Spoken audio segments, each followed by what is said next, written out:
แสงเทียนส่อง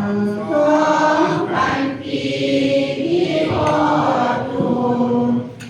ขอให้ตั้งใจบวชเพื่อนสุดลงแล้ว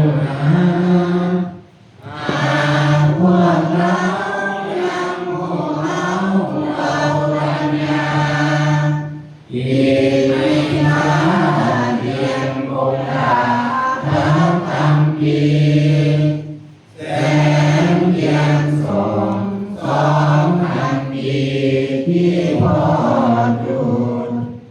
วงไม่รักสิ้นสุดลงก่อนนะพวกเรา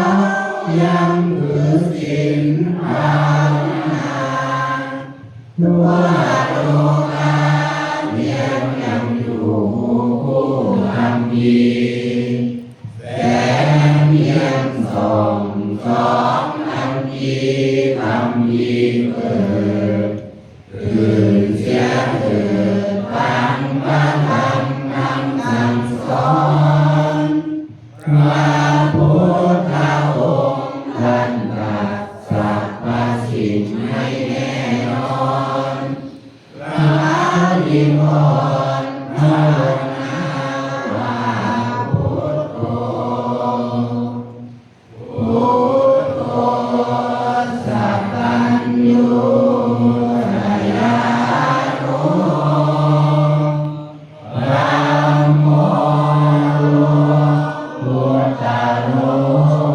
วะโรสังโฆมัตตา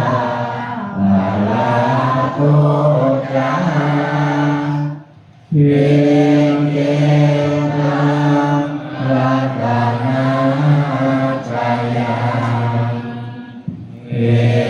กัสสาอานุอาเยนะ